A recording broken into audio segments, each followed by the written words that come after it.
الحمد لله والصلاة والسلام على رسول الله وعلى آله وصحبه ومن والاه. السلام عليكم ورحمة الله وبركاته. níbi tí a bá ọ̀rọ̀ tí à ń sọ lọ dé nípa ìfìdí òkodoro múlẹ̀ lórí àlámọ̀rí èyí tó ní í ṣe pọ̀ pẹ̀lú kan nínú àwọn àdìsọ́kàn wọn tí wọ́n pera wọn ní Ahmadiyya Muslim Jama àbí Ahmadiyya movement káàkiri àgbáńláyé. à ń sọ̀rọ̀ lórí wípé nínú ìgbàgbọ́ Ahmadiyya òun náà ni pé gbogbo ẹni tí ò bá gbà fún Mirza Ghulam Ahmad al-Qadiani tí í ṣe ànábì tí wọ́n tó ń pè ní al-Masih al-Maw'ud Messiah tí a ń retí, tí wọ́n sì tún ń pè ní al-Mahdi al-Muntazar àbí al-Mahdi al-Maw'ud, yẹn Imam Mahdi èyí tí ayé ń retí lọ́dọ̀ títí wọn, pẹ̀lú gbàgbọ́ wọn, pẹ̀lú òye wọn, pẹ̀lú làákàyè wọn. ohun tó dá mi lójú náà ni wípé kò síyèméjì lórí àkọlé tí mo fún ọ̀rọ̀ tí mò ń sọ yìí láti bí wákàtí bíi mélòó sẹ́yìn, lórí wípé àdìsọ́kàn Ahmadiyya tó dájú léyìí tí àkọọ́lẹ̀ oníranran nínú àwọn ìwé àwọn aṣíwájú wọn fìdí ẹ̀ múlẹ̀, òun náà ni wípé gbogbo mùsùlùmí pátápátá kèfèrí ni wọ́n lópin ìgbà tí wọ́n bá kọ̀ jálẹ̀, tí wọ́n fà kékọ́rí tán ní àwọn ò ní gba Ghulam Ahmad gẹ́gẹ́ bí ìkan nínú àwọn ànábì Ọlọ́run. nínú ìwé tí a wà òun náà ni ìwé an-Nubuwwah wal Khilafa, nínú ìwé ìjọ Ahmadiyya káàkiri àgbáńlá yìí náà ni fúnra wọn náà ni wọ́n kọ nǹkan wọn, fúnra wọn náà ni wọ́n gbé sórí afẹ́fẹ́ fún ayé ìpè kí wọ́n lọ máa sọ ọ́ kalẹ̀ kí wọ́n máa kà. ibi tí mo bá ọ̀rọ̀ yẹn dé òun náà ni page 145, nígbà tí a sọ̀rọ̀ nípa wípé ẹnìkan gba Islam lọ́dọ̀ Ghulam Ahmad, Islam Ahmadiyya ló gbà. ó ń tàn wá sọ pé òun padà lọ lú àwọn, àmọ́ lú àwọn aráàlú àwọn le púpọ̀. tóun bá wá ń sọ pé ànábì ní òun nígbà, tóun bá ń sọ pé òun ò ní kírun lẹ́yìn wọn, wàhálà ó ṣẹlẹ̀. kí ni kóun ṣe ń bi tóun lọ yẹn? ọ̀gá ẹ̀ ìṣe Ghulam Ahmad al-Qadiani ànábì rẹ̀ ó ń sọ fún wípé ṣe ni kó o dá wà, tó o bá dá wà Ọlọ́run á mójútó ẹ̀, torí pé ibi kẹ́yìn ọmọlẹ́yìn dá wà kẹ́ ẹ má mix pẹ̀lú àwọn mùsùlùmí, òun náà ni ibẹ̀ lórí rẹ̀ yín wà. pé jàmáà tó bá mix pẹ̀lú àwọn mùsùlùmí, jàmáà náà ti di orí burúkú mọ́ ọ̀rọ̀ rẹ̀ láti ilẹ̀.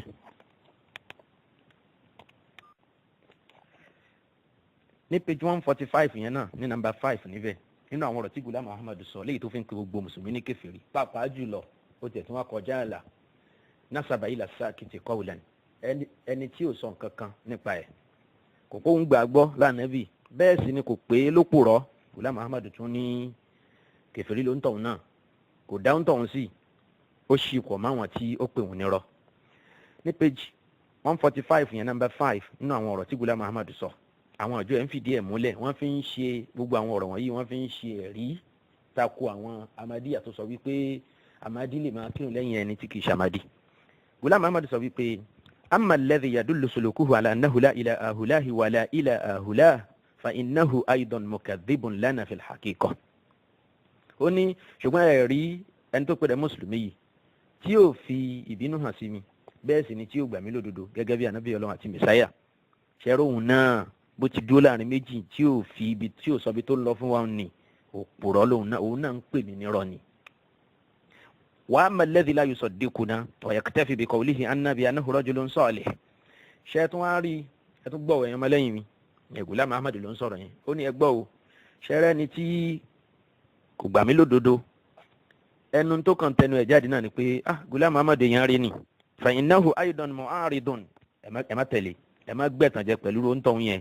òun náà alátakò ni. fa innahu aidan mu'aridun lana fil waqi'. Ọlọ́run ti fi tó wà ní ọkàn ẹ̀, ó ti fi hàn Ghulam Ahmad, ó ti dá àmọ̀ wípé ó ń tọ̀hún náà ó pè òun nírọ́, torí pé Ghulam Ahmad màgọ́ ibù. wal haqqu anna ahulahi munafiquna bi tabayihim. Ghulam Ahmad sọ pé ẹ jẹ́ kó yé eyín dáadáa ẹ̀yin ọmọlẹ́yìn mi, Dr. Tìmẹ́yìn, Dr. Moshood àti gbogbo àwọn ẹlẹgbẹ́ yín, ẹ lọ́mọ wo wípé àwọn tẹ́yìn ń rò wípé wọn kúkú bó wa nì, ẹ má jẹ́ ká fìbínú hàn sáwọn, ẹ má jẹ́ ká pè wọ́n kèfèrí, ẹ lọ́mọ wípé mùnáfìkì làwọn náà. àbẹ̀rẹ̀ iṣẹ́ ìròyìn mùnáfìkì ǹjẹ́ ìròyìn tó dáa ni sífàtù nifaq an yusafa biha al-muslim, ṣé ìròyìn tó dáa ni fún mùsùlùmí? ẹ̀yin àgbààgbà ńlẹ̀ yorùbá ohun tí Ghulam Ahmad tó pe ẹ̀yin tẹ́ ẹ̀ tún bu tẹ́ ẹ̀ pé nírọ̀ òun nìyẹn o, kó tó wá sọ pé àwọn ọmọ kéékèèké tá ń bọ̀ lẹ́yìn yín. ودأبهم كدأب الذين يقولون الله الله حين يكونون عند المسلمين. ó ní ṣẹ́ra àwọn tí à ń sọ wọ̀nyí èyí tó ṣe bí ẹni dúró láàrin méjì tí ó sọ èrò ọkàn rẹ̀ síta nínú àwọn mùsùlùmí yẹn àbáwọn kèfèrí tán pé àwọn ní mùsùlùmí yẹn, ẹ lọ mọ̀ wípé irú àpèjúwe ẹni bẹ́ẹ̀ ó dàbí àpèjúwe àwọn tó ń sọ wípé Allah Allah nígbà tá máa bẹ lọ́dọ̀ àwọn mùsùlùmí. ويقولون رم رم حين يكونون لدى الهندوس. nígbà tá máa ń bẹ lọ́dọ̀ àwọn hindus, àwọn tó ń bọ tó ń sin màálù, àwọn ará India yẹn, àwọn ẹlẹ́sìn ẹbọ, àwọn ẹlẹ́bọ, tá máa dọ́dọ̀ wọn à ń ṣe rọ́m ni wọ́n ń pè, yẹni pé ọlọ́run tàwọn hindus alákọ̀tàlì ahùlá ìmọ̀ Allah ta'ala. irú àwọn tó rí bẹ́ẹ̀, àwọn mọ̀náfíkì wọ̀nyí wọn ò ní ìbáṣepọ̀ kan pẹ̀lú ọlọ́run, ẹni ibi ni wọ́n, ẹni èṣù ni wọ́n. innahum yahtajuna qa'ilin. wọ́n tún tẹ̀síwájú, wọ́n máa wá lo ẹ̀rí, wọ́n sọ wípé la nuridu tajriha masha'iri ahadin. Ghulam Ahmad sọ pé kódà bóun tí bó ṣe já sí wípé wọ́n máa sọ fún yín pé tí ò jẹ́ káwọn pé Ghulam Ahmad nírọ́ táwọn fi ń sọ pé ẹni rẹ ni òun náà, ni pé àwọn ò fẹ́ sọ nǹkan tí ó bí ẹnì kankan nù o, àwọn fẹ́ ìṣọ̀kan láàrin àwọn ọmọ ìlú kan náà. walakin tadhakkaru annahu hinama yandamu ahadun ila ahadil fariqayni fala manasa min an tujarriha aw min an tujarraha mashaa'irul ba'd. ó ní ẹ lọ mọ̀ wípé nígbà tá a bá rẹ́ nìkan tó lọ jọyìn ìkan náà àwọn ìjọ méjèèjì, kò sí ní tó burú nígbà tí a bá sọ̀rọ̀ burúkú sí òǹtọ̀hún yẹn. Ghulam Ahmad ló sọ yẹn náà, ìyẹn wà ní péjì láti 145 ti dé 146. Number 6 ní péjì yẹn. wasa'ala sayyidu khan ajabu khan sayyidana ahmada alayhi salam qailan. ó ní ẹni tá ń pè ní khan ajabu khan, ó bèèrè lọ́wọ́ Ghulam Ahmad njọ́ kan pé idha kana ahlu baladin unasan ghuraba, táwọn aráàlú kan tó wá já sí pé àjòjì ni wọ́n, la na'rifu amina al-jama'ati al-ahmadiyyati hum am la, àmọ́ bóyá Ahmadi ni wọ́n àbí wọn kì í ṣe Ahmadi, bóyá wọ́n gbà yín gbọ́ lánàbí Ọlọ́run àbí wọn gbà yín gbọ́. anusalli wara'ahum am la, ṣé kí ni ká ṣe ganan, ṣé ká kírun lẹ́yìn irú àwọn èèyàn tó rí bẹ́ẹ̀ àbí ká má kírun lẹ́yìn wọn. fa ajaba hadratuhu alayhi salam, ó ní Ghulam Ahmad ìbínú Ọlọ́run kó máa bá ló bá fèsì báyìí wípé waqal yajibu an tasalu hadha al-imama ghayra al-muttali ala amri. ẹ bèèrè lọ́wọ́ ìmáàmù tẹ́ fẹ́ kírun lẹ́yìn yẹn tí ẹ rò pé kò tí ì mọ nǹkan kan nípa mi yẹn, ẹ bèèrè lọ́wọ́ ẹ̀. fa in saddaqani, tó bá gbà mí lólódodo tó pè mí lánàbí Ọlọ́run ní mẹ́sáyà ní Mahdi, fasallu wara'ahu, ẹ kírun lẹ́yìn yẹn. wa illa fala. Ghulam Ahmad sọ pé tí ò bá ti gbà ó, tí ò fìdí ẹ̀ múlẹ̀ pé Ọlọ́run ló rán mi sí gbogbo àgbáńlá yìí gẹ́gẹ́ bí mẹ́sáyà kí n wá gba ayé là, kì í sì máa jẹ́ ànábì kẹ́yìn nígbẹ̀yìn ayé, ẹ má kírun lẹ́yìn òǹtọ̀ yẹn. inna Allaha ta'ala yuridu an yu'assisa jama'atan mustaqillatan. Ghulam Ahmad tẹ̀síwájú, ẹ̀yin èèyàn mi ẹ gbọ́, ẹ̀yin àfáwà ńlẹ̀ Yorùbá, tọkùnrin tóbìnrin mùsùlùmí òdodo, ẹ̀yin ẹ gbọ́. Ghulam Ahmad sọ pé ṣe rí ìjọ yín, ẹ̀yin ọmọlẹ́yìn mi, ẹ má dààmú ara yín, ẹ má wulẹ̀ pẹ́ ń wá ojú rere àwọn mùsùlùmí, àwọn kèfèrí yẹn, pẹ̀lú pé ẹ sọ pé lọ́n kírun lẹ́yìn wọn. ṣe rí Ọlọ́run fẹ́ kẹ́ ẹ jẹ́ ìjọ tó dá dúró ni, àlùmọ̀ tuntun míì, àbẹ́rẹ́ àlùmọ̀ tuntun míì, ṣé nínú àlùmọ̀ Ànábì sallallahu alaihi wasallam àbí ní outside Islam. falimadha tukhalifu mashi'atahu, falimadha nukhalifu mashi'atahu, kí ló wá dé tá a máa yapa ìfẹ́ tọ́lọ́run. Ọlọ́run fẹ́ ká jẹ́ jàmá ọ̀tọ̀ ni, ká má wà nínú àwọn jàmá mùsùlùmí jàmá kèfèrí yẹn, káwa jẹ́ ìjọ míì lọ́tọ̀. wa inna al-ikhtilata marratan ba'da ukhra ma ulaika alladhina yuridu Allahu faslana anhum mukhalifun lil mashi'ati al-ilahiyya. ṣé wá rí ká máa wá rò pọ̀ mọ́ àwọn ìjọ kèfèrí tán pé wọn ní mùsùlùmí yẹn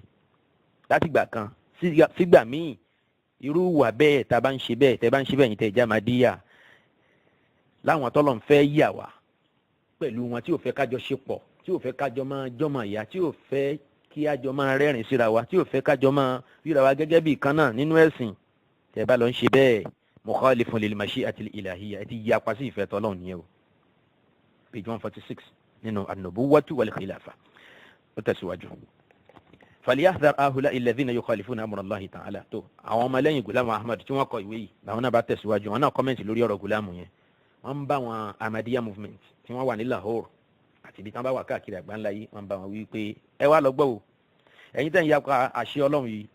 anabi wa tí ṣe Ghulam Ahmad ní anabi wọn àwọn Ahmadiyya wọ́n ní anabi àwọn ó ti sọ fáwọn wípé àní káwọn dúró lọ́tọ̀ ni káwọn bá ní nǹkan kan ṣe pọ̀ pẹ̀lú àwọn mùsùlùmí tán pé àwọn ní kèfèrí yẹn ní gbogbo mùsùlùmí àgbáyé ẹ̀yin tí wọ́n sọ wípé alimakun lẹ́yìn wọn a lè fọmọ wa fún wọn ògbóró àwọn ọ̀rọ̀kọ̀rọ̀ yẹn bó ló ṣe ń jáde lẹ́nu yín idh yusina sayyiduna Ahmad alayhi salam wọ́n nítorí pé aṣíwájú àwọn tí ṣe Ghulam Ahmad àsọ̀lẹ̀ tó ń sọ fáwọn sarahatan lẹ́yìn tó fojú hàn abẹ́rẹ́ ni ẹ̀yin náà rí i pé gbogbo àwọn ọ̀rọ̀ tí mo ti ń kà sí yín létí lóòótọ́ ọ̀rọ̀ yẹn clear tó ẹ rí i pé àwọn Ahmadiyya ti Qadiya ní ṣe rí i pé ọmọ ọkọ Ahmadiyya ni wọn bó ṣe sọ lóòótọ́ àwọn oṣù máa lé Ahmadiyya torí àwọn ló dúró ṣinṣin lórí tí ànábì wọn ti sọ kalẹ̀ wọ́n lè bá rí ìyàjẹ́ níwájú Ọlọ́run dáadáa wọ́n tẹ̀lé ìlànà ànábì wọn anna Allah ta'ala yuridu faslana lil akharin ṣe gbọ́ ni wọ́n Maulana Muhammad Ali àtàwọn ọmọlẹ́yìn yẹn ṣe gbọ́ ni pé ànábì wa ó ti sọ fún wa wípé Ọlọ́run fẹ́ ká dá wà lọ́tọ̀ ni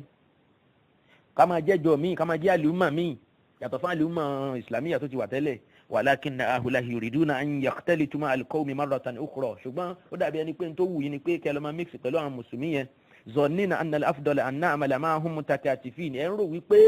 ohun tó dá o náà ni kájọ máa bẹ pẹ̀lú wọn kájọ jókòó pọ̀ kájọ máa sọ̀rọ̀ kájọ máa hùwà pọ̀ kájọ máa jẹun kájọ máa mú kájọ máa kírun ká máa lọ yín ìdí wọn ká máa lọ júmọ̀ àwọn kájọ máa ṣe gbogbo nǹkan kó dàbí ẹni pé kò sí yàtọ̀ kan láàrin àwọn àtàwọn wa innaha lajasaratun gharibatun minhum ó ní àwọn Ahmadiyya ti Qadiya ni wọ́n bá àwọn Ahmadiyya ti Lahore wípé wàláhì ìṣàyàkókò náà kí ni o ẹ láyà burúkú ẹ̀yin Ahmadiyya movement yìí iz yatahaddawna mashi'ata Allahi ta'ala torí pé ìwà tẹ́ ń wù yẹn ó ti fi hàn gbangba ìmáàmù yín tàpá sí òfin ànábì wa Ghulam Ahmad Messiah àti Mahdi àti Imam Mahdi ó ti mú yín ó ti fi hàn wípé ẹ̀ ń takú Ọlọ́run wal-iyazu billah ẹ̀ ń takú Ọlọ́run pẹ̀lú ọ̀nkì lẹ́yìn àwọn mùsùlùmí yẹn dókítà tìmẹ́yìn innaka tatahadda Allah tó o bá fi hàn gbangba pé kèfèrí gbogbo àwọn mùsùlùmí tó wà nílẹ̀ Yorùbá yìí kó sọ sí ti gbogbo àwọn bàbá nílẹ̀ Yorùbá tó ń ṣe bí ẹni rí lọ́dọ̀ wọn yẹn innaka tatahadda Allah àwọn ọmọ ìyá yòókù nínú kúfùrù wọn ń sọ wípé òun takò Ọlọ́run òun pe Ọlọ́run níjà torí ó fi lànà nábì ẹ̀ sílẹ̀ ó tẹ̀lé ó wá ń wà mùnáfíkí káàkiri àgbáńlá yìí ìwọ náà yà ṣe bí ọkùnrin dókítà tìmẹ́yìn àtàwọn ọmọlẹ́yìn ẹ̀ kí ẹ bọ́ síta kẹ́ ẹ sọ fáráyé ohun tẹ́ ẹ ní gbàgbọ́ gangan ohun tó ń bẹnu àkọọ́lẹ̀ ẹ̀yin gan ẹ sọ fáyé ṣebí òun là ń kà yẹn ọ̀yà ẹ ṣe kíṣẹ́ tì yín síta kẹ́ ẹ fi pe àwọn ọ̀rọ̀ yìí nírọ̀ in kuntum rijalan haqqa tó wáyé pé lóòótọ́ lẹ bá tó lọ́kùnrin ẹ sọ̀rọ̀ ẹ fèsì sí àwọn ọ̀rọ̀ wọ̀nyí ẹ pé kò sínú àwọn àkọọ́lẹ̀ yín ẹ pé Ahmadiyya ò pé ẹnìkan ní kèfèrí o àwọn mùsùlùmí ló kọ́ ń pe Ahmadiyya ń kèfèrí o náà làwọn náà ṣe pé wọ́n ń kèfèrí o òun náà là ṣe kírun lẹ́yìn wọn o ẹ sọ bẹ́ẹ̀ pé bó ṣe rí nìyẹn bẹ́ẹ̀ ṣe ń sọ tẹ́lẹ̀ yẹn lẹ́yìn ìgbà tẹ́ bá gbọ́rọ̀ yìí tán ẹ wá gbóòórùn ara yín. ní page 147 ó tún wà ń bẹ̀ bẹ́ẹ̀ ma qaddamtuhu hatta al-ana min aqwalihi alayhi salam ẹni tó kọ ọ̀rọ̀ yìí tó fi ń ṣe ẹ̀rí tako Ahmadiyya movement tó lórí wọn jẹ́ Maulana Muhammad Ali ya maulahum Muhammad Ali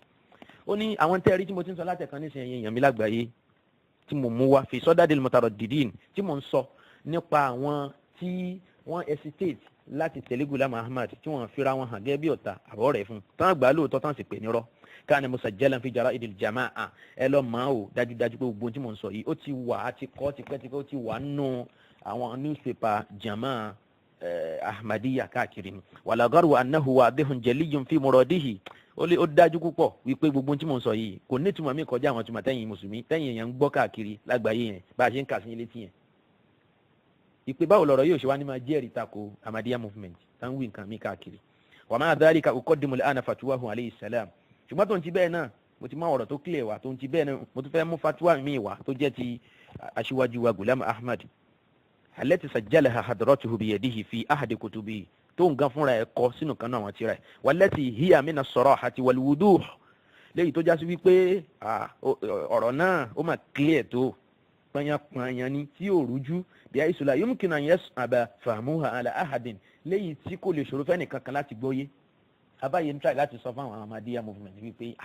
ṣé ẹ̀ wá nílàkà ìmọ̀ ni ṣé ẹ̀ máa núrò ni ṣé ẹ̀ gbọ́ lárúbáwá mọ́ ni ṣé ọ̀rọ̀ yóò wá clear tó ni ó dẹ̀ tún gbọ́ ẹ̀tún gbọ́ pé Ghulam Ahmad tó sọ báyìí níbo mi wala yumkinu an yu'awwila ahadun bihasabi ahwa'ihi ẹnìkan ò lè kò tó bẹ́ẹ̀ kó ṣàyà kókó nàkí kó wá lóun fẹ́ tú ọ̀rọ̀ yẹn bá mi bihasabi ahwa'ihi al-mughrida pẹ̀lú ìfẹ́ burúkú tó wà nínú ẹ̀ ẹ̀tànjẹ ṣètọ́ọ̀nì illa alladhi qad a'mahu al-inad àyàfẹ́ni tí ìṣàyà kókó nà kí bá ti fọ́ ojú ẹ̀ dànù. ẹni yìí ń bá àwọn dókítà tìmẹ́yìn àtàwọn ẹlẹgbẹ́ wọn bá wọn wí bẹ́ẹ̀ pé ìsọkúsọ tẹ́ ń sọ yẹn ṣé èṣù wà lọ́kàn yìí ni wàlhásàdù àbí ẹ̀gàn wàlmọ̀kàbárọ̀ àti mọ̀tòmọ̀tò kulliyatan gbogbo àwọn wàkíwà wọ̀nyí òun ló fọ́ ń tọ̀hún yẹn lójú ní ìwà jẹ́ kó fún ọ̀rọ̀ tí mo tún fẹ́ kà nísìn yóò jẹ́ kó fún nítumọ̀ mi. kanat min al-ilhamat allati talaqaha hadratu alayhi salam min Allah ta'ala ó ní nínú àwọn ọ̀rọ̀ ìmísí àwọn wáhàyí àbí ilham èyí tí Ghulam Ahmad tó gbà látọ̀dọ̀ Ọlọ́run Ọba àlekèọlá tó sọ pé òun gbà látọ̀dọ̀ Ọlọ́run Ọba àlekèọlá òun náà ni al-ayatul Qur'aniyya àyà kan nínú al-Qur'an abẹ́rẹ́ bí Ghulam Ahmad bó ṣe ń tún wáhàyí ànábì bó ṣe ń tún Qur'an gbà ní wáhàyí látọ̀dọ̀ Ọlọ́run títí ẹ̀ náà nìyẹn o mo ń bọ̀ wá bẹ́yẹn inshallah ńgbà tá a bá ń sọ nípa àwọn revelation tí Ghulam Ahmad ló ń gbà nínú wáhàyí tó ló ń gbà látọ̀dọ̀ Ọlọ́run náà ni ẹ máa wò kí ló ń gbà yìí ẹ máa retí ẹ̀yin jàmáà al-ayatul Qur'an wọ́n ní ìkan náà wọ́n àyà Qur'an ni Ghulam Ahmad lóhun tó gba ẹgẹ́ bí revelation lẹ́yìn ìgbà tó ti wà ní Qur'an already fún bí 1300 years Ghulam Ahmad ṣe wà á dé ayé ó ti ṣe lóhun tó wá tún gbà gẹ́gẹ́ bí wahyu látọ̀dọ̀ Ọlọ́run bí ẹni pé tó wà ní Qur'an yẹn kò ṣiṣẹ́ àbí kò múnádóko wa qad fassara hadha al-ilhama qailan kí ni àyà náà gan kí ni àyà náà òun náà ni àyà tabbat yada abi lahabin wa tabba abẹ́rẹ́ àyà kan ni ẹnu Qur'an ti Ghulam Ahmad nínú Qur'an Ahmadiyya tó lóun gbàgbọ́ tó ń ní sí revelation náà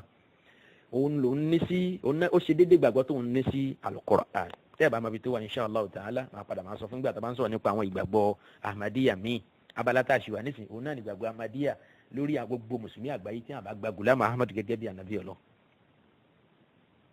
kí ni ṣókí ìgbàgbọ́ náà òun náà ni pé kèfèrí ní gbogbo mùsùlùmí pátá láìṣẹ́ nìkan kù. والظاهر من هذا الكلام Ghulam Ahmad fún rẹ̀ gan-an ó wá tú àyà Kùránì tó lóun tó gbà gẹ́gẹ́ bí revelation yìí ìyẹn tabbat yada abi lahabin wa tabba ó wá fúnra ẹ̀ sọ̀túnmẹ̀ fún wa ó ṣe tafsiri ẹ̀ fún wa kí ló wí ó ní والظاهر من هذا الكلام الإلهي أن المكفرين والمكذبين قوم هالكون ó ló ti fojú hàn gbangba ó ipe gbogbo ẹni tó ń pè mí ní kèfèrí tó ní torí pé mo pera mi lánàbí Ọlọ́run mo ti di kèfèrí bẹ́ẹ̀ sì ló di kèfèrí lóòótọ́ gbogbo àlùmọ̀ pátápátá ló panu pọ̀ bẹ́ẹ̀ pé ẹni bá claim prophethood lẹ́yìn anabi sallallahu alayhi wa sallam tó wá sọ̀rọ̀ ẹ̀ sísáfù àwọn anabi Ọlọ́run ó ń tọ́ ti di kèfèrí ó Ghulam Ahmad ló bá yí tẹ̀kífìrì náà ó yí ilé gbogbo àlùmọ̀ lórí ó yí ilé gbogbo àwọn afá mùsùlùmí lórí afá alárúbáwá àtẹ̀ntì kìí ṣe lárúbáwá araban wa ajama ó yí tẹ̀kífìrì náà lé wọn lórí annal mukaffirin ṣẹlẹ̀ àwọn tó ń pè mí ní kèfèrí wal mukadhibin àtàwọn tó ń pè mí ní rọ́ qawmun halikun ẹ̀yin afá àbí ṣé ó tó ní dìkà tó máa ṣe ìrọ́bù ẹni onídìí púpọ̀ ẹ má wulẹ̀ jẹ́ ká dààmú ara wa anna al-mukaffirina wal-mukadhibin yẹn anna àti ismu anna òun náà nìyẹn qawmun halikun méjèèjì yẹn àwọn yẹn ń jẹ́ khabaru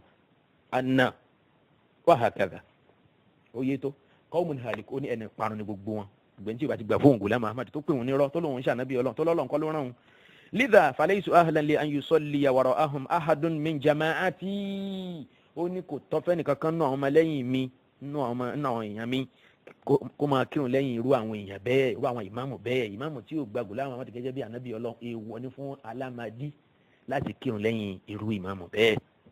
ọmọdé ni àbágbà chief ìmáàmù ni àbí ìmáàmù ratibi hal yumkinu an yusalli al-hayyu wara al-mayyit àfáàyè mú ọ̀rọ̀ yìí wá ó ń sọ pé èyí tó yìí tóun jẹ́ wá fẹ́ mú wá fún yín gan dr tìmẹ́yìn àti gbogbo àwọn ẹlẹgbẹ́ yín lágbàáyé tẹ́wé nǹkan míì káàkiri pé yẹn lè máa kírun lẹ́yìn àwọn kèfèrí tó gbọ́ra wọn ní mùsùlùmí tẹ́ ń sọ pé àlejò máa jẹ́ kan náà ó ní ẹ lọ gbọ́ ọ̀rọ̀ tó wá clear tí ò ní túmọ̀ míì òun náà lélẹ̀ tó ń kà sí yín létí ó ní wípé ṣé alàyè lè máa kírun lẹ́yìn òkú bí ṣé alàyè lè máa kírun lẹ́yìn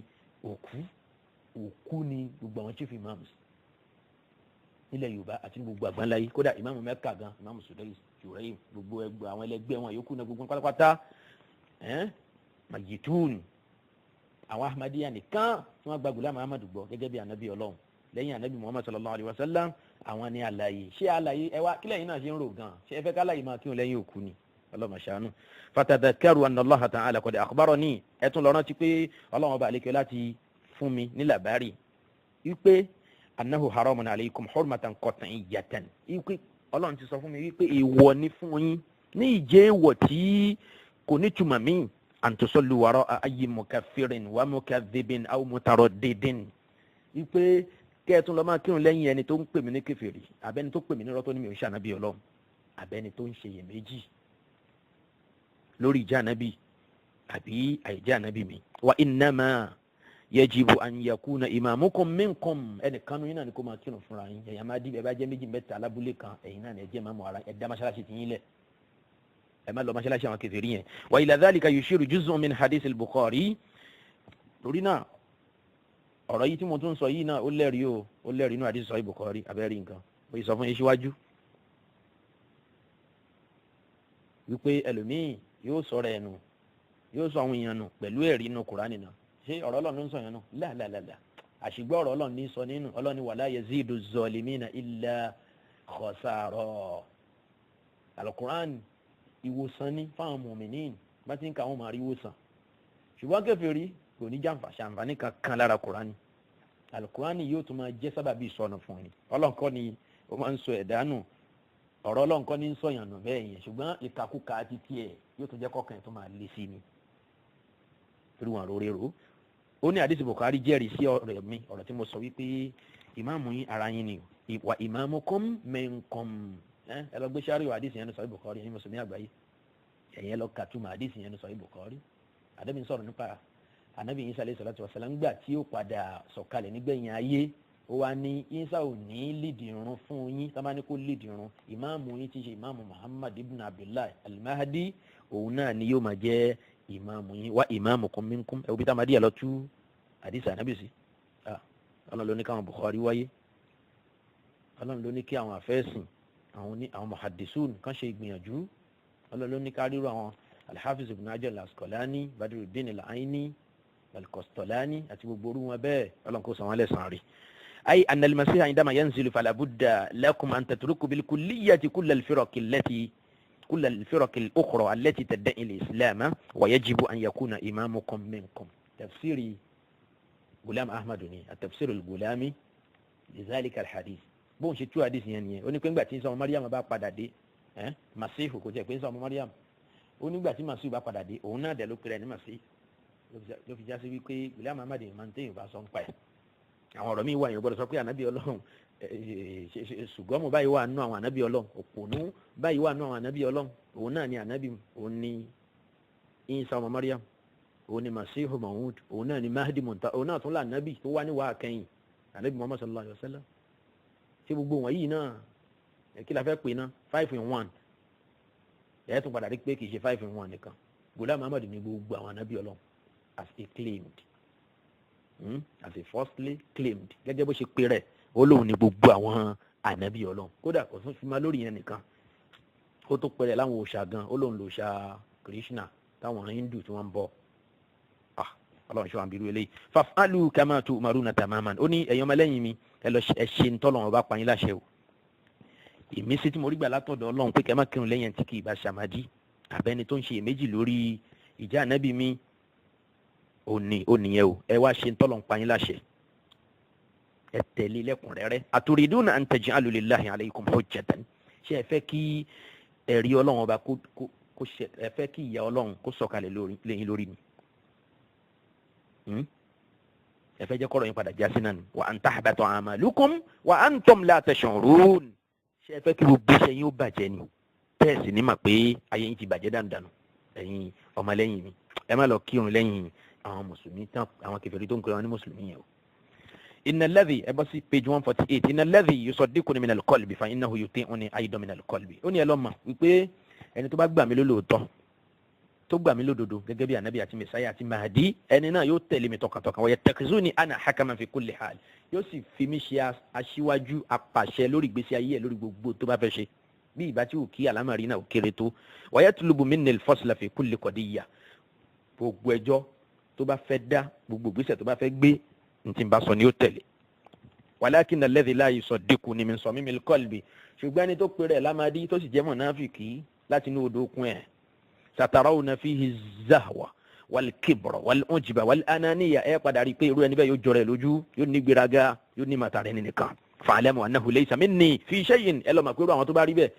ṣé àwọn tí Ghulam Ahmad ń bá wí ń bì, irú àwọn dókítà Tìmẹ́yìn àti gbogbo àwọn ẹlẹgbẹ́ wọn kọ́ ni,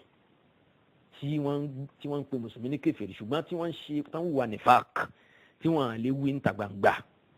kí gbogbo ayé gbọ́ wípé gbogbo ẹ̀yin ìmáàmù ilẹ̀ Yorùbá ń bí yìí o tẹ́ àjọ ń ṣe èdè Yorùbá ẹ gbọ́ o kèfèrí ni yìí o tẹ́ ẹ bá ti gbà fún Ghulam Ahmad gẹ́gẹ́ bí ànábì Ọlọ́run tó ṣẹlẹ̀ nìyẹn. Ghulam Ahmad náà wá ń fún wọn ní ìròyìn tó bá wọn mú nísìn ó ní mùnáfíkì ní gbogbo yín ó ní mọ́tòmọ́tò onígbèraga ni onímọ̀tara ẹni nìkan ní ẹ̀yin fẹ́ máa jọmọ lẹ́yìn mi kẹ́yìn wà àlùjánnà ẹ wà lè sọ níta gbogbo fáwọn mùsùlùmí yòókù fáwọn mùsùlùmí pé kèfèrí ni wọ́n kán lè tètè wá tẹ̀lé mi àná níyàwó àlọ́dọ̀ yín ìmọ̀tara ẹni kan ìmọ̀tara ẹni ó dà yín láàmú. fa'lamu annahu laysa minni fi shay'in ẹ lọ́mọ yìí pé gbogbo ẹ̀yin tẹ́ bá rí bẹ́ẹ̀ ní ìmọ̀ yín rí o ẹ ń ṣe ọmọ lẹ́yìn mi gidi. li'annahu la yanzuru ila awamiri torí pé ńgbà tẹ́ ẹ ti wòye sí àwọn àṣẹ tí mo pa tẹ́ ẹ tẹ̀lé allati talaqaytuha min Allahi ta'ala àwọn àṣẹ náà mi kọ́ ni mo dá a pa àwọn àṣẹ náà Ọlọ́run ọba àlekíọ́lá gẹ́gẹ́ bó ṣe ń kílèmù lẹ́nu ẹ̀ lọ́hùn wípé òun gbà látọ̀dọ̀ Ọlọ́run ni àṣẹ Ọlọ́run ni nazrat ta'zimi ẹ gbé àṣẹ mi tóbi ẹ wá lọ ń kírun lẹ́yìn àwọn kèfèrí tàbí àwọn ní mùsùlùmí lidha fa innahu lan yanala fi as-sama'i takrima irú èèyàn tó bá rí bẹ́ẹ̀ kò ní bá àánú Ọlọ́run ọba pàdé wọn sì ní pọ́n alẹ́ ní sánmà Ọlọ́run ní gbé ẹni náà tóbi kò ní fojú àánú wò bíi tí wù kí ó lè kéré mọ́ wallahu al-musta'an wallahu al-musta'an ẹ dákun ṣé gbogbo èyí tí mo kó kalẹ̀ yìí nísìnyí àwọn ọ̀rọ̀ yìí ó yé tó àbí òye àníṣe àwọn afámùsùnmí kọ́ ni wọ́n kọ ìwé tí mò ń ka yìí sẹ́ ìjọ Ahmadiyya náà ló kọ́ ọ́ an-nubuwwatu wal khilafatu àkọlé tírà náà an-nubuwwatu wal khilafatu wa mughalatatu al-jam'iyyati al-ahmadiyyati al-lahuriyya Ahmadiyya main body lágbàáyé wọ́n jẹ́ Ahmadiyya ti Qadian tó jẹ́ pé ní sáìdì wọn láti rí àwọn khulafa Ghulam Ahmad márààrún àwọn ló ń fèsì fún àwọn Ahmadiyya míì tí wọ́n yí alára wọn táwọn jẹ́ Lahore Ahmadiyya movement pẹ̀lú irú àwọn ọ̀rọ̀ wọ̀nyí àwọn ló kọ ìwé yìí kì í ṣàfà mùsùlùmí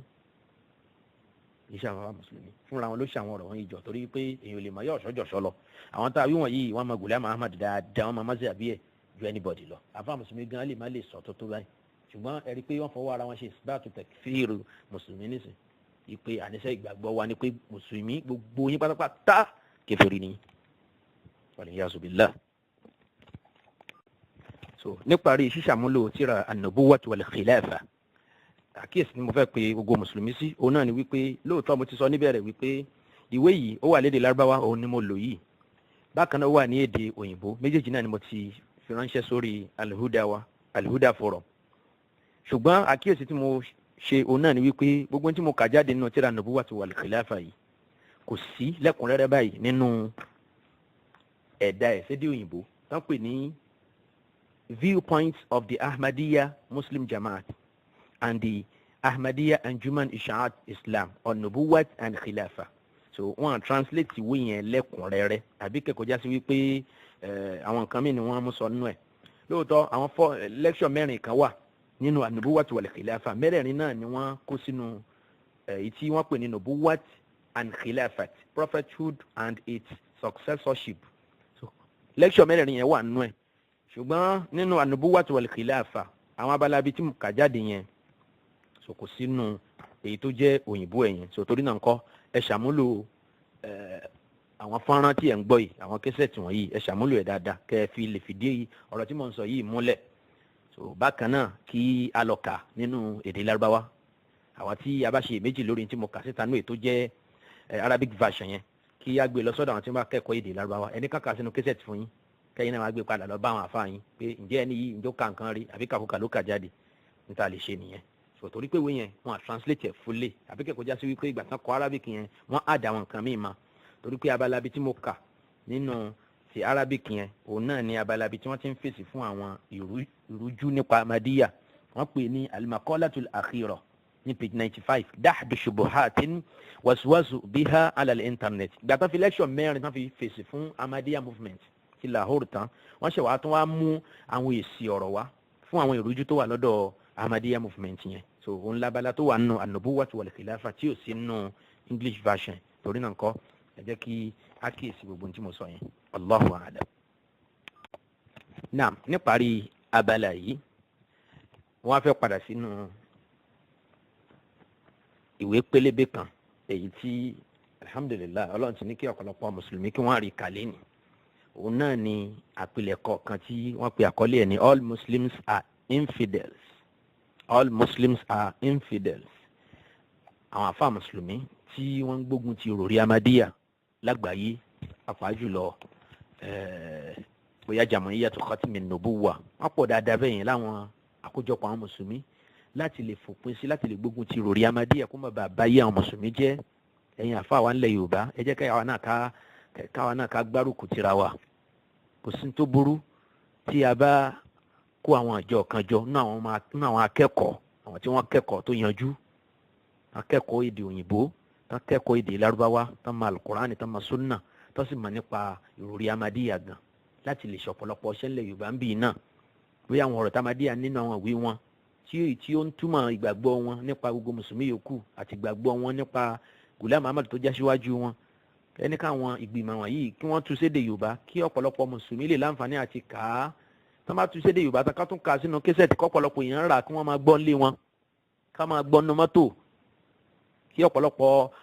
àwọn ilé ìjọsìn káwọn àfáwò tó ń fi ṣe wáàsí fáwọn ọmọlẹ́yìn wọn torí nǹkan kan kọ́sẹ̀ ànítorí ọ̀rọ̀ àlìkìyàmà ni.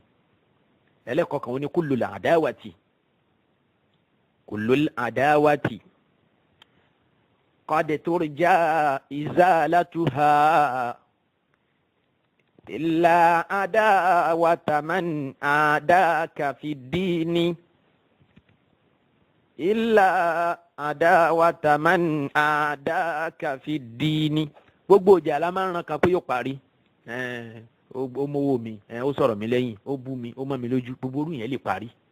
ṣùgbọ́n ìjà tó ń bẹ láàrin mùsùlùmí àti kèfèrí ìjà tí ó lè parí ni ó diwájú Ọlọ́run ni ó lọ yanjú ẹ̀. bẹ́ẹ̀ ni ìpàdé diwájú Ọlọ́run kọ́lọ́run tó fi àlìjánná àti iná kó tó fi yanjú ẹ̀ fún kó wá. ìyẹn ni pé mùsùlùmí gbọ́dọ̀ ní kórìíra kèfèrí lọ́kàn. ìfẹ́ tí mùsùlùmí ní sí kèfèrí kò kọjá wípé mo fẹ́ Islam. bẹ́ẹ̀ ni kí ó sì wù mí lọ́kàn pé kó náà ó sì jọ lórí rẹ̀ bíi tèmi kó náà ó sì máa pe Ọlọ́run lẹ́yọ̀ kan kó má pọ̀ Ọlọ́run méjì kó má pọ̀ Ọlọ́run mẹ́ta. ìfẹ́ ta ní Ahmadiyya náà nìyẹn àwa gan la ń lo ìfẹ́ love for all àbí gbólóhùn yẹn àpilẹ̀kọ yẹn Ahmadiyya ń lò káàkiri àyè slogan wọn yẹn love for all hatred for none àkídà burúkú ni léyìí tí ò bá Al-Qur'ani mu. ẹni tó bá ka suratu al-Mujadala yẹn Quran chapter 58 last verse nínú sura yẹn bá kà yóò mọ̀ wípé love for all hatred for none àkídà burúkú ni nínú àwọn àkídà Ahmadiyya. ìyẹn ni pé má kórìíra ẹnì kankan là Ànábì ní ká kórìíra kèfèrí ká kórìíra kúfúrú tó wà lára kèfèrí torí pé èèyàn fọmọ ti sọ́dọ̀ Ọlọ́run bímọ èèyàn ń gbé ọpẹ́ Ọlọ́run lọ fún nǹkan mi ó lọ ń sin nǹkan mi á kórìíra ẹ̀ mọ̀nà kí ló dà ní kórìíra ẹ̀ ó dáa tẹ́niyẹn tó bá yẹ kó ṣàìdá fún wa ṣáà ní kórìíra ẹ̀ ọ̀pọ̀ èèyàn tó ń sọ pé torí pé lágbájá yìí òun nífẹ̀ẹ́ gbogbo èèyàn yìí tán bá ṣàìdá fún tẹ́nìkan bá ṣàìdá fún yóò bínú sóńtọ̀hún yẹn so ṣé Ọlọ́run là wá ní bínú ń tìtorí ẹ̀ Ànábì sallallahu alaihi wasallam nínú tó wà lákọọ́lẹ̀ ń pa ẹ̀ ní wípé ma kana yaghdabu li nafsihi ma kana yaghdabu li nafsihi Ànábì kì í bínú ń tìtorí tiẹ̀ onírànràn àìdá onáfíkà Ànábì sallallahu alaihi wasallam gbogbo bínú Ànábì lórí tọ́lọ́ ni illa an tuntahaka hurmatun min hurumatillah àyàfi tí wọ́n bá fa ọgbà Ọlọ́run ya Ànábì wà bínú ojú ẹ̀ ó yí padà bá Ànábì ṣe rí nìyẹn ẹ̀yin mùsùlùmí ṣe wà níjọ Ànábì Muhammad sallallahu alaihi wasallam ni torí náà ńkọ́ rí nísìnyí ṣẹ́rẹ́ yìí tí mo ṣe yìí nísìnyí eléyìí gan-an ń pè ní academic research bẹ́ẹ̀ ni bó ṣe kí research orí nìyẹn gbogbo tí mo ti ń kà sí yín létí nínú kẹsẹ̀tì bíi 5 ẹlẹ́ẹ̀kẹfà lélẹ́yìí gbogbo ẹ̀ pátápátá inú ìwé Ahmadiyya nìkan ẹni bá gbọ́ pé mo dárúkọ ìwé mi ò mú ọ̀rọ̀ jáde nínú ẹ̀ mo kàn fi ṣẹ̀rí ọ̀rọ̀ ni àmọ́ àwọn tí mo kà jáde tí mo ń tú gbogbo ẹ̀ pátá nínú ìwé Ahmadiyya ni kì í ṣe pé mi kánú àwọn ìwé mi mo ti kánú àwọn àpilẹ̀kọ mi tẹ́lẹ̀ a kánú àwọn tíra àwọn fẹ́ẹ̀sì tí ó ń kọ́ nípa Ahmadiyya ṣùgbọ́n àníṣe ìran alámadì ìran tí fèrú gbàbùkún ni ìran tí gbìyànjú àti sọ dúdú di funfun ni nítorí pé la yarjuna liqa rabbihim wọn àbẹ̀rù Ọlọ́run wọn rántí ìjọ tí wọn ó pàdé Ọlọ́run láti jẹ́jọ́ tí wọ́n ń gbélé ayé ṣe ló ṣe rọrùn Ọlọ́run láti máa parọ́ gan nínú ẹni tó parọ́ jù láyé yìí ìran Ahmadiyya jẹ́ kan bẹ́ẹ̀. níjọ́ tí mo ti ń sọ̀rọ̀ àwọn tí wọ́n ń ṣàgbàjá lórí WhatsApp group kò sẹ́nìkan kan tó lè já mi nínú wọn kí n sọ pé péjì báyẹn lọ ka nǹkan báyìí wà ń bẹ̀ wọ́n ní sọ̀rọ̀ yẹn Ahmadiyya ò ní fi gbogbo yẹn wọn ní bá yín dáṣà ẹ̀ káwọn àti ẹ̀ sọ pé ó yá ẹ jẹ́ àṣìwé yẹn gan ẹ jẹ́ kàkà wọn ní ṣe bẹ́ẹ̀ ọ̀rọ̀ míì ni wọ́n ó máa sọ. sòyìn la ṣe ń pè wọn sákèsí pé alámàdí ronúkúwàdà èèyàn ń sọ̀rọ̀ ń mú wẹ̀yìn wá pé ẹ̀sọ́ báyìí ń bẹ báyìí ó dẹ̀ ń kó ti péjì ó ń kó ti ẹni tó kọ̀wé ó ń tún tó wà ń bẹ̀ fún yín ó tún ń challenge yín pé ẹ lọ gbé fáwọn àfáàyàn tó wájá sí pé tukutu ló ń tọ̀ yẹn tú ẹni káwọn tú síta káwọn náà wá ṣe tiwọn síta káwá gbé síta káwọn èèyàn lè mọ bí wọ́n ṣe ya olódò sí tán bá yí nǹkan padà ń bẹ̀. Dr. Tìmẹ́yìn nísìn PhD in Arabic language I think so tó bá jẹ́ bẹ́ẹ̀ ok kó wá tú àwọn nǹkan tẹ́mi tú yìí kóun náà tú sí èdè Yorùbá bí èdè òyìnbó ni ó sì tú sí ni káwá gbé méjèèjì àti Lárúbáwá àti òyìnbó àti Yorùbá tó tú káwá gbé sọ́dọ̀ àwọn ọ̀jọ̀gbọ́n wípé ó yá ẹ wo ẹwẹ́n tó pèlè dókítà tó fẹ́ di professor òun Arabic language o ẹ wo ohun tó ń sọ sòtòrí náà ń kọ́ níparí màá wá padà síbi àwọn tó tì mí lọ kí n lọ ka àwọn ọ̀rọ̀ yìí jáde nínú ìwé Ahmadiyya gangan òun náà ni ọ̀rọ̀ tí mo ní wọ́n táìtù pẹ̀lú àkọlé all Muslims are infidels léyìí tó túmọ̀ sí káfíìn yẹn pé gbogbo mùsùlùmí ni kèfèrí. àwọn ọ̀rọ̀ wọ̀nyí yóò wà nínú àwọn oríṣiríṣi tírà lọ́dọ̀ Ahmadiyya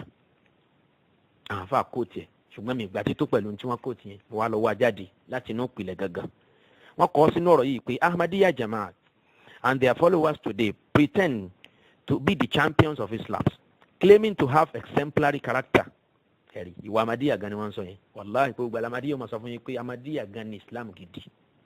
gbogbo Islam táwọn bàbá wa ti ń ṣe ilẹ̀ Yorùbá tipẹ́tipẹ́ àtàfà àtọmọkéwú àti àjàgbémọ́kèfì rí àtọkọ́ṣó àtọkọ́ àjẹ́ gbogbo Islam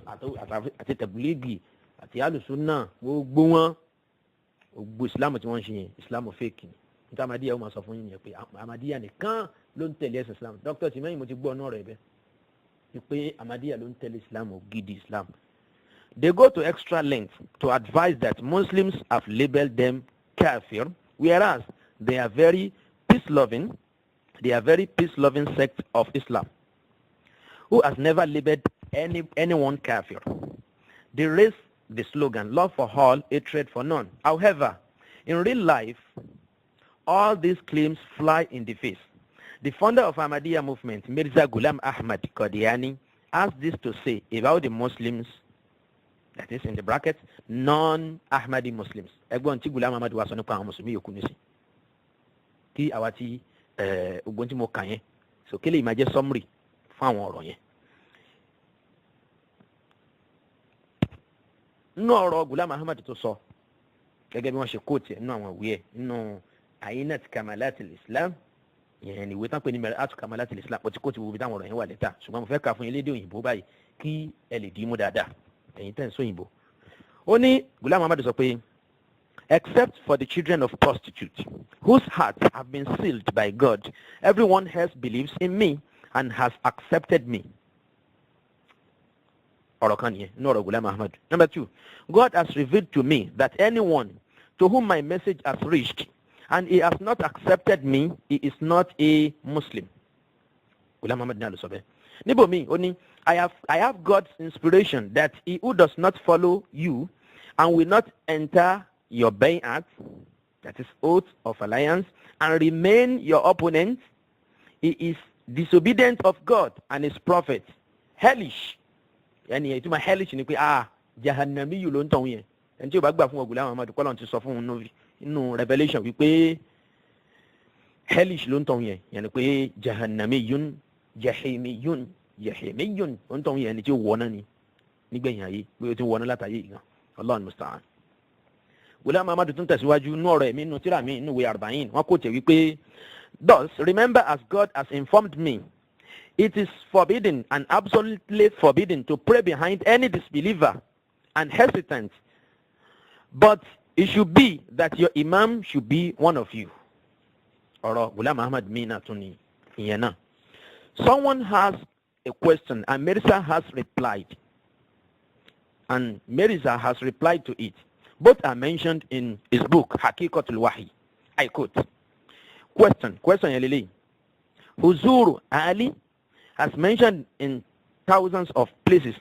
that it is not at all all right to call kafir a kalima go, that is someone who recites a kalima, and an al-qibla it is quite obvious that except those mu'minin who became kafir, by rejecting you, just by not accepting you, no one becomes a kafir. But you write to Abdul Hakim Khan that anyone who has received my message and he has not accepted me, he is not Muslim. There is contradiction between this statement and the statements in previous books. That is written by Ghulam Ahmad. Earlier in Riyakul Qulub, etc.,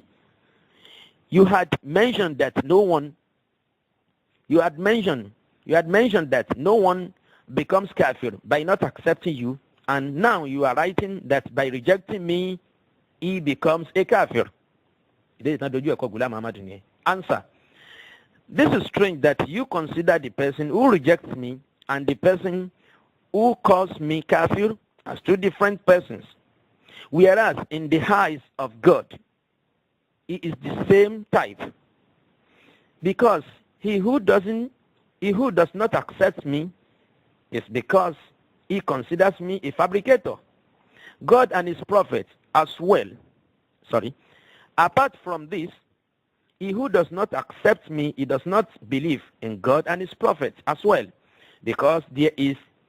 God and his prophet's prophecy regarding me. It is our obligation, another quote, it is our obligation that we do not consider non-Ahmadis as Muslims and do not pray behind them, because for us, they have rejected one prophet, which is Mirza Ghulam Ahmad of God. They have rejected one prophet of God. This is a religious matter, and no one has any right to do anything in it.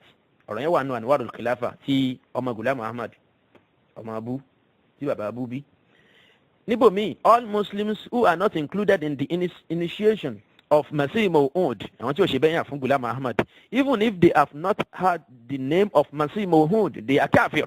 and out of the fold of Islam. I admit that these are my beliefs. And those are Khalifa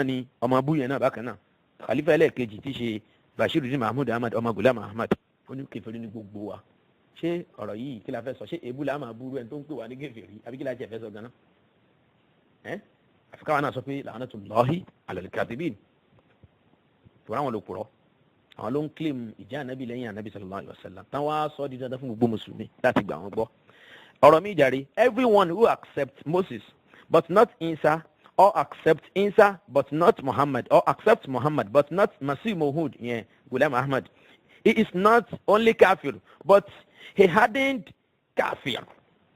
and is out of the fold of Islam. Sharifi, wọ́n ní kì í tún ṣe kèfèrí kéékèèké, kì í ṣe kèfèrí wẹ́rẹ́wẹ́rẹ́, wẹ́rẹ́ di wẹ́rẹ́ kọ́, kèfèrí pààlì gan-an, serious kèfèrí. Àwọn kèfèrí tó kọ́ǹk, òun náà ni gbogbo àwọn tá a gba Ghulam Ahmad ní ànábì Ọlọ́run ṣàánú wa má jẹ́ ayé kèfèrí. Question, wọ́n tún béèrè lọ́wọ́ wọn wípé, is it permitted to say, my God, Question, is it permitted to say, may God bless the departed soul, forgive him, and send him to paradise for a person who was not included in Ahmadiyya? Ṣẹ̀gbọ́, ṣáàlì ṣàdúrà fẹ́ni tí kìí ṣe Mùsùlùmí Ahmadi tó bá kú ká ní kí ẹ̀mí ẹ̀ kọ́lọ́n kó fi ẹ̀mí ẹ̀ kó mú lọ sínú ọgbà àlùjánnà, kọ́lọ́n kó kí ohun tó yẹ kó gẹ̀ kó forí ẹ̀ṣẹ̀ ìjìn. Ṣáàlì sọ bẹ́ẹ̀, Ahmadiyya dáhùn o. Answer, the kufr of non-Ahmadis is proven by evident signs, and it is not permitted to ask for forgiveness for non-believers. Sharing kan nisin. Ọlọ́run sọ pé ma kana lin-nabiyyi wal-ladhina amanu an yastaghfiru lil-mushrikin. Àwa ni àyà yẹn ló gbogbo Mùsùlùmí ayé ní Ghulam Ahmad àtàwọn ọmọ yẹn ni wọ́n lo àyà yẹn ni wọ́n lò fún yẹn. Non-Ahmadis, quote me tún lélẹ̀. Non-Ahmadis are the disbelievers, therefore their funeral prayers should not be offered. Ẹ má kírun sí wọn lára, ẹ má kírun sáwọn tí ó bá ti gba Ghulam Ahmad lánàbí, ẹ má kírun sí wọn lára. But if an infant of non-Ahmadi dies, why should we not pray his funeral prayer? He is not a disbeliever of Masih Maw'ud. I ask the inquirer that if this is true, then why don't we only I ask the inquirer that if this is true, then then why don't we offer funeral prayer of a Hindu or a Christian child? And he try láti convince Pòkì wípé yẹn ọmọ Ghulam Ahmad wípé tí ọmọ Mùsùlùmí bá kú ibi bàbá ẹ̀ ló ṣẹ̀ tí ó gbà nábì wà lánàbì ṣùgbọ́n ọmọ ẹ̀ yìí òun ò ṣẹ̀ wá ẹ jẹ́ ká kírun sí ọmọ kékeré yẹn lára. Èsì tí Pòkì yẹn fọ̀ fún òun náà ni wípé ṣé kí ló dé tó lọ kírun sọmọ Christian lára tọmọ Christian náà bá kú àbọ̀mọ Hindu ẹni tó ń bọ màálù tó ń sin nǹkan mi lẹ́yìn Ọlọ́run. How many people offer their funeral prayer? Ìyàwó lórí tó lọ kírun sí ọmọ kèfèrí lára. So àwọn mùsùlùmí yìí náà tán pé wọn ní mùsùlùmí yẹn kèfèrí ni wọn àtọmọ kékeré wọn àtọyún inú àtàṣẹ bí wọn kèfèrí ni wọn wala yalidu illa fajiran kafara wal-iyazu billah. Ọlọ́run Ahmadiyya ẹni gbogbo orú eléyìí nù tíra yín jàmá mùsùlùmí káàkiri àgbáńlá yìí ṣé ó yẹ ká fojú rẹ̀ wo Ahmadiyya báyìí wọn lẹni fẹ́ níyàwó fojú rẹ̀ wo ni ẹni fẹ́ níyàwó nìyẹn àwòdà ẹni tó wá ń rọ ní dà sínú náà látàyè báyìí nǹkan ojú kí ló fi ń wo ni ẹ̀yin bàbá ẹ̀yin ìyá ńlẹ̀ Yorùbá ẹ̀yin àfa ojú kí ló fi ń wo ni àwọn ọ̀rọ̀ Ahmadiyya ni mò ń kà jáde yìí bẹ́ẹ̀ gbọ́ lóyìnbó ẹ gbọ́ Yorùbá bẹ́ẹ̀ gbọ́ Yorùbá ẹ gbọ́ lóyìnbó bẹ́ẹ̀ gbọ́ Yorùbá bẹ́ẹ̀ gbọ́ lóyìnbó ẹ gbọ́ lárúbáwá àdúró eléyìí ẹ tún gbọ́ ó tún kù jàre ó kù nìbọn ró ni wọ́n wí. Ó ní it is the order of Hazrat Masih Maud and firm order that no Ahmadi should give his daughter to non-Ahmadi. Ó ti dòfin o kì í ṣàbá o. It is obligatory on every Ahmadi to carry it out. There is great loss in it. Besides, this marriage is not permitted. So, Ọmọ Ghulam Ahmad, tí í ṣe Bashir Mahmud Ahmad, kẹ́yìn mo ṣe kà fún yín, ó ní it is the order of Hazrat Masih Maud and firm order that no Ahmadi should give his daughter to non-Ahmadi. It is obligatory on every Ahmadi to carry it out. There is great loss in it. Besides, this marriage is not permitted. You know what I mean? Our prayers are separate from non-Ahmadis. It is forbidden to give our girls to them. We are stopped to offer their funeral prayers. Now, what is left that we can participate with them? Now, what is left that we can participate with them? Question here. There are only two kinds of relations, religious and worldly. For religious relations, it is the gathering of prayers, and for worldly relations, it is the marriage, and both are forbidden for us. Abẹ́rẹ́ ọ̀bí àṣẹ kọ̀tán àgbègbè àlákọ̀ wọn pẹ̀lú gbogbo àwùjọ nìyẹn. Níbo ni Dr. Tìmẹ́yìn wà kẹ́? Níbo ló wà? Ṣé òun ká gbórú wọ̀nyí? The point is now quite clear. If it is kufru, infidelity, in brackets, to deny the gracious Prophet Muhammad sallallahu alaihi wasallam, it must also be kufru to deny the promised Messiah, because the promised Messiah is in no way a separate being from the gracious Prophet. Rather, he is the same Muhammad incarnate.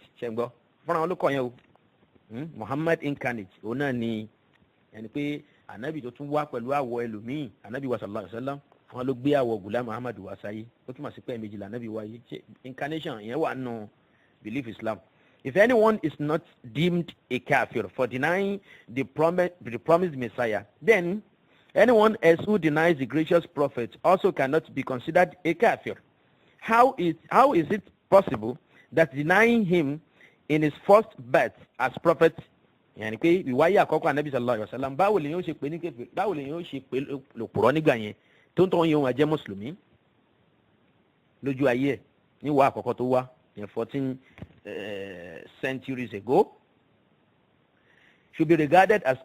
kufru, but denying him in his reincarnated second birth as prophet should not be regarded as kufru. Very incarnation. Báwo lèyàn ṣe pa Ànábì Muhammad ní òpùrọ́ tí ò ní gbà fún tí ó máa jẹ́ kèfèrí, ṣùgbọ́n tó bá pè Ghulam Muhammad ní òpùrọ́ tó ń tọ́ yẹn wà ní di kèfèrí bákan náà, torí Muhammad àkọ́kọ́ òun náà ni Muhammad lẹ́ẹ̀kejì. Wallahu al-musta'an. When as claimed by the promised Messiah, is Mirza's birth as Muhammad's incarnate spiritual attainment, is stronger, complete and severe. Ẹ̀bẹ̀rẹ̀ nǹkan nísìn. Àwọn ọmọ yìí ó tún tẹ̀síwájú ó nítorí pé ìwà ìkẹyìn tá ànábì wá yẹn wọn lá ànábì sallallahu alaihi wasallam ó ti wá wà àkọ́kọ́ ọgọ́rùn ọdún mẹ́ẹ̀ẹ́dógún síwájú ọgọ́rùn ọdún mẹ́rìnlá ó lé síwájú ó tún wá níwẹ̀ kejì pẹ̀lú àwòrán Ghulam Ahmad. Wọ́n wá sọ fún wa wípé Ghulam Ahmad gan fún rẹ̀ ti sọ fún wa wípé a spiritual attainment wípé level of spirituality ànábì níwẹ̀ kejì tó wá yìí is stronger ó lágbára púpọ̀, complete ó pé púpọ̀ and severe ó tún lágbára ju tàkọ́kọ́ lọ. Ìyẹn pé Ghulam Ahmad ní sọ ó ju ànábì wa Muhammad sallallahu alaihi wasallam. Àbí kílẹ̀ rí ìfà náà ọ̀rọ̀ yìí ẹ̀yin onílàákà yìí ẹ̀yin ọ̀mọ̀wé àwọn ọ̀rọ̀ yìí kú wa mi tó wà Kalimatul Fasl ìyẹn ti Bashiruddin Mahmud Ahmad pages 146 and 147. Now, want to quote ọ̀rọ̀ mi. Any person who believes in Moses but does not believe in Christ, or believe in Christ but does not believe in Muhammad, or believes in Muhammad but does not believe in the promised Messiah is not only a kafir but a paka. Paka yẹn P-A-K-K-A. Ìtumọ̀ ẹnu èdè wọn nìyẹn. A paka kafir. Ìtumọ̀ paka yẹn ni confirmed kafir. Confirmed kafir. And it is out of the fold of Islam. Allah, Allah. All such Muslims who did not swear allegiance to the promised Messiah, Mirza Ghulam Ahmad of Qadian, even though they did not hear the name of the promised Messiah, are kafir and debarred from the fold of Islam. Jama Musulumi duka. Kí ló kù fún wa tá a tún fẹ́ láti gbà wípé àwọn alámàdí tá a jọ ń gbé láwùjọ yìí wọ́n àrórè rò wá o. Wàláì wọ́n ní àníyàn dáadáa sí wa rárá. Wọ́n àfẹ́ wa fẹ́ rí. Ẹ̀yin ọmọ ìyá mi ní ẹ̀sìn Islam. Kíṣẹ́ ti tẹ̀ ń gbọ́ yìí gbogbo ẹni tó bá gbọ́ ẹ gbìyànjú. Gbogbo ń tọ́lọ̀ bá fún yín ní agbára ẹ fi support ẹ jẹ́ kó dé tí gbọ́ ọ̀pọ̀lọpọ̀ mùsùlùmí. Bẹ́ẹ̀ ni torí nǹkan kankan bí ó ṣe pé torí ẹ̀sìn Islam. Ahmadiyya ń ṣiṣẹ́ ń jojúmọ́ wọ́n ná owó wọn wọ́n fi bí panú nítorí kí wọ́n lè fi ẹ̀yin àtàwọn mọ̀lẹ́bí yín àwọn ọmọ yín àwọn aládùúgbò yín láti lè amadize yín akọ̀díanáìsì yín afẹ́ gulamáìsì yín afẹ́ sọ yín dàmádí afẹ́ sọ yín di ẹlẹ́sìn kọ̀díání afẹ́ sọ yín di àwọn ọmọlẹ́yìn Ghulam Ahmad. Ṣé ẹ̀yin ò wá ní gbìyànjú kẹ́ support ọ̀rọ̀ yìí káyé lè bá mọ òkodoro ọ̀rọ̀ wọn. Tàbá fẹ́ ṣe kíṣẹ́ tí ń pa Ahmadiyya mi mà bóyá màá sọ̀rọ̀ 200 hours. Bẹ́ẹ̀ ni ọ̀rọ̀ sì kúnlẹ̀ ọ̀rọ̀ tí ì tàn Ahmadiyya bá nǹkan jẹ́ púpọ̀. Ìyẹn làáfà wa kan náà àfà ní ilẹ̀ India lọ́dọ̀ wọn lọ́hùn náà tó kọ tírà ń pa Ahmadiyya. Òun náà ni Sheikh Abul Hasan An-Nadawi ó kọ tírà kan tó pè ní Al-Qadiyaniyya Thawratun ala Nubuwwati al-Muhammadiyya. Ó ní Ahmadiyya tẹ̀ ń wò yìí revolution ni ló jẹ́ against religion of Muhammad, against Islam. Revolution ni ó revolutionize against Islam ni. Yẹn pé wàá gbìyànjú láti kó àwọn èèyàn kó nu ọkọ̀ ọ̀la tánàbì tó fi ń wọ àwọn èèyàn lọ sí àlìjánnà láti lọ kó wọn lọ sínú ọkọ̀ ṣèitọ́ọ̀nù tí ṣèitọ́ọ̀nù fi wà wọn lọ sínú jahannam wal-iyazu billah. Ẹ kíyèsí o ẹ̀yàn mọ̀ yá mi ní ẹ̀sìn Islam. Tẹ́ bá gbọ́ ọ̀rọ̀ yìí tán ọ̀rọ̀ sì tó kú o ẹ tó máa béèrè fún kí làáfà yẹn tó sọ àbí kí lọ́ọ́ máa lé kéwù yẹn èmi nìyẹn o. Ẹ tún máa béèrè pé kí ni mo tún sọ lẹ́yìn eléyìí insha Allah ta'ala. Ọ̀rọ̀ pé mùsùlùmí ní kèfèrí lọ́dọ̀ Ahmadiyya òun ni mo yanjú yìí. Ẹkún òṣì tí wọ́n ń sun káàkiri àdúgbò pé àwọn ń pe àwọn ní kèfèrí tẹ́yìn ẹlòmíín náà ń support wọn náà yín bàbá wa náà yín àfáà ńlẹ̀ Yorùbá wípé kí ẹ dóde ẹ̀ ṣe fàwọn èèyàn lẹ̀ ẹ máa ṣàjàngbìlà káàkiri ẹ jẹ́ kálukú sin lọ́rùn ẹ̀ bó ṣe wù òun rèé o kèfèrí lẹ́yìn náà o bàbá o kèfèrí ní lọ́dọ̀ Ahmadiyya o ẹ má gbàgbé o. So òun nìyẹn nísìnyí péèjì ẹyọ kan ṣo tí mo kà ní àbí ọ̀rọ̀ tí ò ju bíi péèjì méjì mẹ́ta yìí lọ òun ni mo kà all Muslims are infidels tó gbé mi lọ́nà ìwé Ahmadiyya ló mú mi sọ̀rọ̀ bí wákàtí méje níjọ́ mo ti ń sọ bọ̀ yìí láti ìgbà tí mo ti ń sọ bọ̀ yìí ní tó bí nìyẹn ní pé kí ló dé tí Ahmadiyya ó máa kà wá fún kèfèrí kí la ṣe gan bó lọ́rọ̀ ṣe rí gan ṣé wọ́n dẹ̀ sọ bẹ́ẹ̀ lóòótọ́ ìyẹn ló gbé mi wọnú tírà wọn lọ lórí íńtánẹ́ẹ̀tì bákan náà èyí tí mo sọ yẹn all Muslims are kafir ẹ̀rí ń bẹ insha Allah ta'ala pàápàá jùlọ lórí anti-Ahmadiyya movement ẹ bá ti kọ sórí íńtánẹ́ẹ̀tì bẹ́ẹ̀ agbé wá fún yín anti-Ahmadiyya movement yẹn gbogbo ẹ̀yin tí ó bá já sí pé ẹ fẹ́ kà pẹ̀lú èdè òyìnbó nípa Ahmadiyya ẹ rí ọ̀pọ̀lọpọ̀ nǹkan bẹ́ẹ̀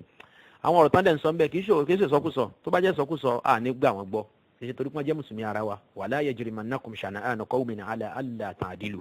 i'dilu huwa aqrabu lit-taqwa nínú Quran chapter 5 verse 8 nínú Suratul Ma'idah nìyẹn Ọlọ́run jẹ́ kó yé wa bẹ́ẹ̀ àgbà wọn àfáà ìgbọ́ torí pé wọ́n jẹ́ mùsùlùmí ara wa ká máa wọ́n support wọn lórí irọ́ ṣé làgbà wọn gbọ́ torí pé a rí pé òótọ́ ni wọ́n ń sọ ẹ lọ wo sáìtì yẹn ẹ lẹ́ni lọ́ọ̀tì nínú ẹ̀ ẹ rí ìwé download ńbẹ ẹ rí àwọn articles oríṣiríṣi tí a gbọ́dọ̀ máa kà nípa Ahmadiyya ká tó lè sọ pé a ti mọ̀ wọn dáadáa a dẹ̀ ti máa burú wọn ká lè bá a ṣọ́ra fún wọn kọ́lọ̀ kó ṣọ́ra kó ń bí aburú wọn. nínú articles tí wọ́n tó kọ tẹ́ tó máa rí lórí net òun náà ni tẹ́ bá ti kọ síbẹ̀ wípé what do Qadianis yẹn in the bracket Ahmadiyya think of Muslims yẹn ni pé kí lè ro Ahmadiyya sí àwọn mùsùlùmí àgbáyé ní gbogbo ibikíbi lágbàáyé kí lè ro wọn so ẹ rí àwọn ọ̀rọ̀ irú àwọn èyí tí mo kà lóyìnbó fún yín láìpẹ́ yìí náà ẹ tún rí many nínú ẹ̀bẹ̀ yẹn náà nínú ìwé tí mo sọ yìí topic yẹn lẹ́ẹ̀kan sí what do Qadianis think of Muslims inshallah tàbí bá tún kà yẹn náà òun náà tó bí page bíi mẹ́rin báyìí ẹ tún kà yẹn náà ẹ rí àwọn ààyè yẹn ibi tí wọ́n ti fìdí ẹ̀ múlẹ̀ pé àníṣe ìgbàgbọ́ Ahmadiyya ni pé kèfèrí ní gbogbo mùsùlùmí níparí ọ̀rọ̀ mi sọmarílẹ̀ so àwọn ìwé tí mo lò nínú àwọn ìwé Ahmadiyya nínú ẹ̀ ní mir'atu kamalatil islam page 313 nínú ẹ̀ ní haqiqatul wahyi page 80 147 149 163 164 nínú ẹ̀ bí tẹ́ máa rí ìkà wípé kèfèrí l'Ahmadiyya pé gbogbo mùsùlùmí àgbáyé ìwé wọn tán pè ní at-Tadhkira pages 60 277 283 284 298 bákan náà ìwé wọn tán pè ní Tadhkira ìyẹn jẹ́ English version Arabic tí mo kó tilẹ̀ kan yẹn ẹ wo bẹ̀ náà ẹ rí ní page 471 475 476 483 bákan náà nínú àwọn ìwé wọn tí mo lò ní The Essence of Islam volume 4 ẹ wo àwọn pages wọ̀nyí ń bẹ page 45 50 85 86 87 88 96 then ìwé keje àbí ìwé kẹfà The Truth About the Split ìwé mi nìyẹn The Truth About the Split gbogbo àwọn tí mo ti ń dárúkọ látẹ̀kan yẹn Ghulam Ahmad ló ní wọn ṣùgbọ́n eléyìí ọmọ abúti bàbá abúbí ìyẹn Bashiruddin Mahmud Ahmad khalifa ẹlẹ́ẹ̀kejì bóyá Umaru títí wọn náà nìyẹn ní Islam wọn The Truth About the Split ẹ̀ka láti page 146 títí dé page 165 pàápàá jùlọ ẹ wá wo page 155 àti 154 154 àti 155 ń bẹ ẹ rí i pé kèfèrí ni wọ́n pe gbogbo mùsùlùmí nínú àwọn ìwé wọn bákan náà tíjọ Ahmadiyya kọ Shubuhatun wa Rudud ẹni tó kọ̀wé náà jọ òun náà ni UStaadh Ali Said tó jẹ́ kan náà àwọn àfáàgbà ìjọ Ahmadiyya tẹ́lẹ̀ ní nǹkan bí ọdún bíi méjì sẹ́yìn báyìí kò tí ì pẹ́ púpọ̀ náà bóyá ó yí padà tá à ń sọ yìí ni sọ lè má ti ju nǹkan bí bóyá 2015 lọ tí Ali Said tó kúrò nínú ìjọ Ahmadiyya ó ṣe kèfèrí pẹ̀lú wọn ó wá gba ẹ̀sìn Islam min jadid ní tuntun nínú ìwé yẹn Shubuhatun wa Rudud ẹ̀rí ẹni ó kọ̀wé ó ti túbà o ẹ̀yin alámàdí tẹ̀ ṣe ń kà tẹ̀ ń gbára lé gbogbo tó wà nù ẹni tó kọ́ ó ń jẹ́wọ́lé ní wípé ayé òun bàjẹ́ ńgbà tó ń kọ àwọn nǹkan tó wà nù ìwé yẹn ni ẹ̀yin wá sí ń tẹ̀lé dì sí kí ló ń túmọ̀ sí yẹn ṣáyé tí inú ní bàjẹ́ tẹ bá kú lórí ẹ̀bẹ̀ yẹn lórí àwọn àgbàgbọ́ burúkú yìí so ẹ wo pages 532 àti títí dé 535 nínú ìwé mi ìwé Hayatu Nur ìwé tó ń sọ nípa khalifa alákọ̀ọ́kọ́ nínú ẹ̀sìn Ahmadiyya Hayatu Nurin lórúkọ ìwé yẹn Hayatu Nurin torí khalifa alákọ̀ọ́kọ́ yẹn ni orúkọ yẹn ni Hakimu Nuruddin so ẹ wo page 549 náà bákan náà nínú ìwé Ghulam Ahmad tó pè ní Nuzulul Masih ẹ wo page 97 bákan náà nínú ìwé tó pè ní Arba'in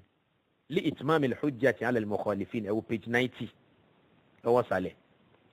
bákan náà ẹ wo Blessings of Khilafa ẹni tó kọ yẹn òun náà ni Bashiruddin Mahmud Ahmad Blessings of Khilafa pages 92 to 97 bákan náà An-Nubuwwatu wal Khilafa ìwé ìjọ Ahmadiyya náà nìyẹn tí Ahmadiyya ọmọ ọkọ tí wọ́n kọ láti fi fèsì fún àwọn Ahmadiyya ọmọ àlè.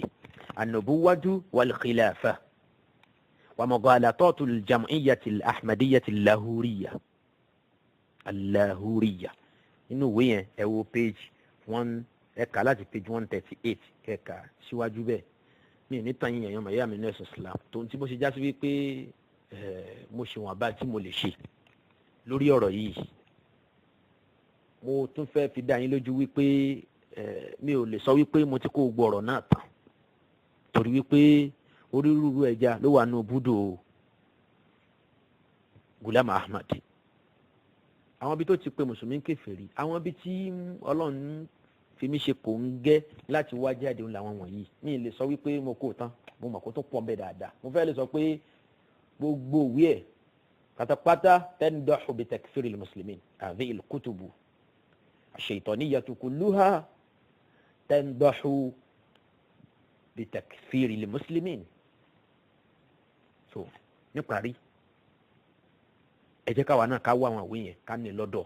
Àníjọ Ahmadiyya àwọn ń ṣèjọ tó ṣe fojú kéré torí pé igi lẹ́yìn ọgbà wọn mo rò pé yìí náà mọ̀ ìjọba òyìnbó ni. Bẹ́ẹ̀ ni náà tó jẹ́ igi lẹ́yìn ọgbà Ahmadiyya lágbàáyé ìjọba òyìnbó ni, ìjọba Gẹ̀ẹ́sì, ìjọba Gẹ̀ẹ́sì, ìjọba Britain àwọn ni. Gbogbo ọ̀nà náà sì fi ń support Ahmadiyya. Wọ́n ń bá wa promote Ahmadiyya lágbàáyé pé this is the kind of Islam we want ní USA ni o, ní àwọn European countries ni o. Bẹ́ẹ̀ ni wọ́n ń sọ fáráyé pé irú Islam tá a fẹ́ ni. Ẹ wo ọ̀pọ̀lọpọ̀ programs Ahmadiyya ẹ rí wọ́n á pe àwọn kèfèrí yẹn síbẹ̀. Kì í ṣe pé wọ́n ń sọ fáwọn kèfèrí yẹn pé ó yẹ wá gbọ́ wá sí o, ẹ wá gbọ́ ntọ́lọ́ nsọ́nù Kùránì o. No. Wọ́n ń sọ tó dùn ọ̀rọ̀ tó dùn lẹ́nu. Léyìí tó já sí wípé ọ̀pọ̀ àwọn kèfèrí yẹn kì í ṣe pé wọ́n kú gba Islam náà. Ṣùgbọ́n Ahmadiyya fi ń gain strength sí láwọn àwùjọ bí tí wọ́n bá wà. Pé kẹ́ ẹ lè rí wípé àwọn òbẹ́ nìkan ṣọ̀tá. Lè ṣe rí pé wọ́n ń polongo slogan wọn yẹn káàkiri àgbáyé. Ṣìhàrù wọn pé love for all, hatred for none. Pé àwọn òbẹ́ nìkan jà, àbẹ́ nìkan ṣọ̀tẹ̀, àbínú ẹnìkan. Níta sọ yìí ní ìsọ̀pọ̀lọpọ̀ àwọn mọ́tò wọn tí wọ́n ní tó ń káàkiri ìgboro. Kódà nílùú Ìjẹ̀bú Òde ẹ̀rí bọ́ọ̀sì wọn tán kọ́ sáré. Love for all, hatred for none. Ọ̀rọ̀ burúkú kàlámù jahannamiyyu. Ẹ̀kú ní ẹ̀bá báyìí déwájú Ọlọ́run kí náà ń pè ní akidatul wala wal bara. Òun ni slogan yẹn wà takò pátápátá yẹn. Ànábì sọ pé òun kórìíra kèfèrí. Bẹ́ẹ̀ ni ó kórìíra ẹni tí ò ṣe tọ́lọ́run. Ṣé máa kórìíra ẹni tí ó ń bá mi jà? Mi wà ní kórìíra ẹni tó ń bá Ọlọ́run jà.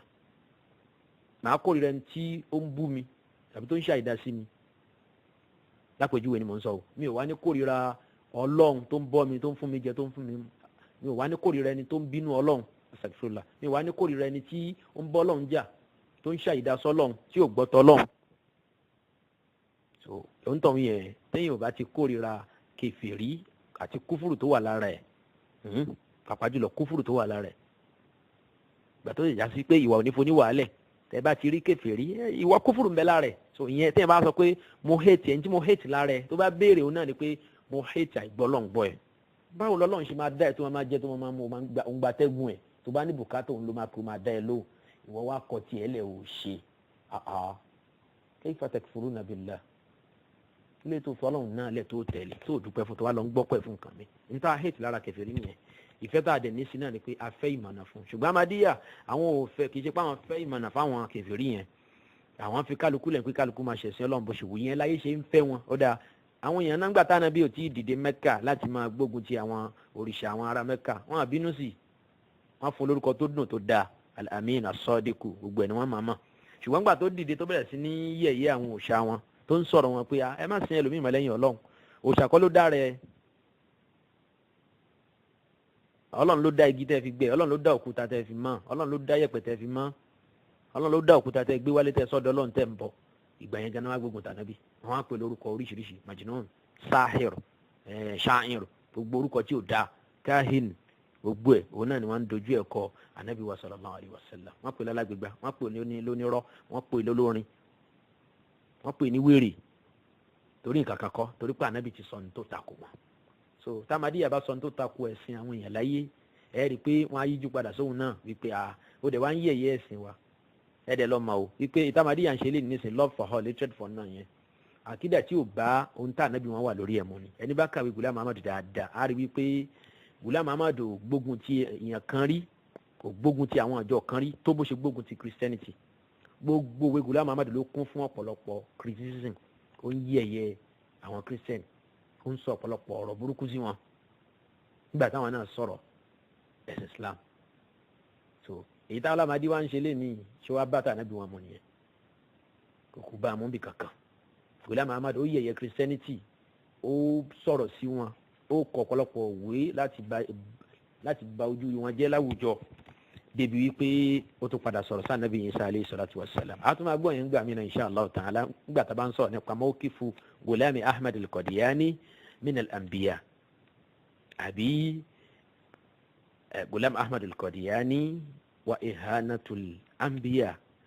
Àbí Allah subhanahu wa ta'ala kó ṣàánú oníkálukú wa. Mo pe gbogbo Ahmadiyya ní gbogbo àgbáyé, pàápàá jùlọ yìí tẹ́ ń gbé èdè Yorùbá, ẹ gbìyànjú, ẹ gbọ́ òtítọ́, ẹ ti gbọ́ ná tó bá jẹ́ pé ẹ gbọ́, ẹ má ṣàyà kókó nàkí, má torí pé orí ọ̀rọ̀ yìí ó takò ẹ ò wá ní gbọ́. Nínú ẹ̀kọ́ tí àwọn àfáà fi kọ́ wa náà ni pé táwọn èèyàn bá kọ nǹkan kan bú ìjọ ẹ̀, gbé e kó o kà, ó ṣeé ṣe kí element of truth kó wà nù tí wọ́n sọ yẹn, wàá mú lò. Tó bá fẹ́ reject nǹkan kan nínú ẹ̀, wàá reject ẹ̀ pẹ̀lú knowledge, not blindly. Níta fẹ́ kí gbogbo Ahmadi ṣe nìyẹn. Èmi ti pè yín jà náà, mo ti sọ ní tí mo sọ náà. Ẹ̀yin wá gbọ́ ọ̀rọ̀ yẹn, ẹ wá lọ fìdí àwọn ọ̀rọ̀ yẹn múlẹ̀ nínú àwọn ìwé yẹn, kẹ́ ẹ ní kò sí ń bẹ̀, kẹ́ ẹ wá sọ sáyé. Bẹ́ẹ̀ ni ẹ̀yin ọmọlẹ́yìn ẹ gbé ọ̀rọ̀ yìí ẹ gbé lọ bá àwọn aṣíwájú yín, ẹni kí wọ́n fèsì sí, ẹni kí wọ́n pe gbogbo àwọn ọ̀rọ̀ yìí, ẹni kí wọ́n pè ní irọ́ pé irọ́ làfáà yẹn pa, tòró ti di àṣà wọn Dr. Tìmẹ́yìn àtàwọn ẹlẹgbẹ́, ó ti di àṣà wọn ká máa sọ pé la'natullahi 'alal kadhibin. Àwọn àfáà mùsùlùmí á sọ̀rọ̀ kalẹ̀, wọ́n á fìdí ọ̀rọ̀ múlẹ̀, wọ́n á kóòtì ọ̀rọ̀ jáde bó ṣe wà nínú ìwé ànábì yín gan. Tòun ti bẹ́ẹ̀ náà ẹ máa pé la'natullahi 'alal kadhibin, ẹ máa ní àìmọ̀kan ló ń dààmú àwọn àfáà yẹn. Àìmọ̀kan bíi báwo? Èmi náà ó rọrùn láti sọ bẹ́ẹ̀ kí n sọ pé àìmọ̀kan ló ń dààmú pòfẹ́sọ̀, ó rọrùn bẹ́ẹ̀ láti sọ pé pòfẹ́sọ̀ yìí kò gbóyìnbó jàre, mo kàn lè fẹ́nu sọ bẹ́ẹ̀. Ṣùgbọ́n tá a bá tú palẹ̀, báwo ló ṣe dépò professorship nígbà tí ò gbóyìnbó, nígbà tí ò ní làákàyè? So ìyẹn ni ká bira wa, ìyẹn ni pé táwọn èèyàn bá pè yẹn gbà mí ó lè má rí bẹ́ẹ̀. Ghulam Ahmad ni ó pèlè lánàbí Ọlọ́run, ṣé ànábì lélẹ́yìí pẹ̀lú gbogbo ntẹ́ gbọ́n pẹ̀ yìí ẹ̀ sì ti gbọ́n kankan díẹ̀ lẹ́yìn gbọ́. Abala kan ṣoṣo ni mo sì mú yìí, àwọn yòókù náà tún kọ́. Àbí Allah subhanahu wa ta'ala kó dá wa sí lórí dáadáa, kó má jẹ́ ká sọnù láíláí, àtẹ̀mí tí mò ń sọ̀rọ̀ àtẹ̀yẹmọ̀ ìyá mi tẹ̀ ń gbọ́ káàkiri àgbáńlá ayé, kí Ọlọ́run kó dá wa sí, kí ó má jẹ́ kí àtàwọn ará ilé wa ká sọnù gẹ́gẹ́ bí ìjọ Ahmadiyya ṣe sọnù. Wọ́n á bẹ Ọlọ́run fún ìjọ Ahmadiyya náà tilé tó kó káfàtà gbogbo àgbáyé, k'Ọlọ́run kó tọ́ wọn sọ́nà, kó ṣe wọ́n ní olùtẹ̀lé ànábì sallallahu alayhi wa sallam tọkàntọkàn, kán sì tẹ̀lé lóhùn nìkan, kí wọ́n má mú ànábì míì lánàbì mọ́ bí mẹsáyà lẹ́yìn ànábì sallallahu alayhi wa sallam, ká má mú ẹlòmíì ní mẹsáyà yàtọ̀ fún Isa ọmọ Maryama, ká má mú ẹlòmíì ní Mahdi, Imam Mahdi, yàtọ̀ fún Muhammad ibn Abdullahi al-Mahdi tó ń padà bọ̀ nígbẹ̀yìn ayé. So torí náà kọ́ mo ṣe sọ lẹ́ẹ̀kan sí gbogbo mùsùlùmí tó bá nífẹ̀ẹ́ Islam lóòótọ́, sísọ̀rọ̀ nípa àṣìṣe àwọn mùsùlùmí kan òun kọ́ ló túmọ̀ sí ìdárògbòdìyàn sílẹ̀ láwùjọ, òun kọ́ ló túmọ̀ sí ìbanilórúkọ jẹ́, òun kọ́ ló túmọ̀ sí ìmáfẹ́kálàfíà jọba. Torí pé tá a bá sọ bẹ́ẹ̀, Ọlọ́run gan la ń sọ pé kò fẹ́ kálàfíà jọba. Torí ńgbà t'Ọlọ́run sọ ọ̀rọ̀ àwọn èèyàn ní Al-Qur'an, ó sọ àwọn ọ̀rọ̀ àwọn ẹni bí wọ́n pọ̀, ó wá sọ̀rọ̀ àwọn tó jẹ́ àwọn ẹni rere ẹyọ kan ṣoṣo, ó wá ní ojú ọ̀nà àwọn ẹni rere yẹn òun ni ká tẹ̀lé. Ọlọ́run sọ fún Ànábì sallallahu alaihi wasallam nínú Quran chapter 6 verse 116 wípé wa in tuti' akthara man fil ardi yudilluka an sabilillah. Ọ̀pọ̀ èèyàn tó wà lórílẹ̀ yìí, ọ̀pọ̀ sọnù wọ Muhammadu lórí pé wọ́n nìkan lànàbì tó kù lásìkò yìí nísìn. Tó bá lò tẹ̀lé ọ̀pọ̀lọpọ̀ àwọn èèyàn yìí, àwọn ẹlẹ́bọ, àwọn onímọ̀náfìkì, àwọn òbílẹ̀jẹ́ èèyàn, wọ́n á sọ ẹnu, má jẹ́ kan sọ ẹnu. So ẹ rí i pé Ọlọ́run náà ṣé afẹ́sọpọ̀ Ọlọ́run ọba tó máa ń dárúgùdù sílẹ̀ lọ́lọ́run, òun ló kọjú àwọn èèyàn síra wọn. Wàlẹ̀ yẹn àṣùbìlẹ̀ èèyàn gbọ́dọ̀ sọ bẹ́ẹ̀. Ṣètòrí náà ń kọ́, so à ń sọ òótọ́ Islam kó lè yé àwọn èèyàn, ká tó wá lè mọ kí lóòótọ́ ẹ̀sìn Islam. A gbọ́dọ̀ gbọ́n gbogbo jẹ́gànjàgàn táwọn èèyàn ti rò wọ́n ti sọpọ̀ mọ́ Islam lára, a gbọ́dọ̀ gbọ́n dànù. Ìyẹn ni ṣẹ́tàn gbìyànjú àti ṣe kí Islam lè bá yọjú fún mùsùlùmí láti tẹ̀lé. Mùsùlùmí tèmi àtàwọn mùsùlùmí tó padà ń bọ̀ lọ́la, àmọ́ tẹ́ bá dákẹ́ tẹ́ ní káṣà máa ṣọ̀kan lọ náà ní ẹnìkan má bu ẹnìkan ò rí ẹnìkan, léyìí tí ò lẹ́rìí inú al-Qur'an ọ̀la ó burú jù báyìí lọ ẹ̀yìn màyá mi inú ẹ̀sìn Islam mi ò gbọ́dọ̀ gbòdì nítorí ọ̀rọ̀ yìí àfẹn tó bá ṣe tán láti bá ọ̀rọ̀ Ọlọ́run bá bínú lókù àfẹn tó bá ṣe tán láti mú anabi sallallahu alayhi wa sallam lólódì lókù waliyasu billah Ọlọ́run kó ṣọ́ yín kúrò níbi ìwà kèfèrí náà torí náà ńkọ́ gbogbo ẹni tó bá létí tó gbọ́ kó gbìyànjú àti gbà òkodoro ọ̀rọ̀ tó wà nínú àwọn ọ̀rọ̀ wọ̀nyí ó bí Allah subhanahu wa ta'ala láti ìgbà tí mo ti bẹ̀rẹ̀ ọ̀rọ̀ náà títí dibi tí mo fẹ́ parí ẹ̀ sí àti tí màá tún sọ lẹ́yìn ọ̀rọ̀ yìí mo bẹ̀ Ọlọ́run bá lékè ọlá gbogbo tó bá jẹ́ àṣìṣe nínú ẹ̀ kó forí ẹ̀jìn mi àtẹ̀mí àtẹ̀yìn olùgbọ́ mi gbogbo tó bá jẹ́ òótọ́ nínú ọ̀rọ̀ náà tó já sí wípé mi ò mú níbi kankan àfi pẹ̀lú àṣẹ Ọlọ́run bá lékè ọlá àti fi tẹ̀lé ìlànà tànàbí sallallahu alaihi wasallam mo bẹ̀ Ọlọ́run bá lékè ọlá kó gbà ní ìbádà fún mi àtàwọn òbí tí wọ́n fún mi ní ẹ̀kọ́ tó yè kooro àti gbogbo àwọn olùkọ́ mi kí Ọlọ́run kó gbà ní ìjọsìn fún oníkálukú àkójẹ́ ká bá níbi tí ó lérè gbogbo ẹni tó bá sì gbìyànjú láti ṣe ìrànlọ́wọ́ fún títàn kálẹ̀ ọ̀rọ̀ yìí káàkiri káwọn èèyàn lè máa gbọ́ nítòsí àti lọ́nà tó jìn mo bẹ̀ Ọlọ́run bá lè kí ọlá kó bá mi ṣe ẹ̀san tó pọ̀ fún tọ̀hún kó bá mi fi àlùjánnà kó bá mi fi tàwọn lọ́rẹ subhanakallahumma wa bihamdik ashhadu an la ilaha illa anta astaghfiruka wa atubu ilayk wassalamu alaykum wa rahmatullahi wa barakatuh.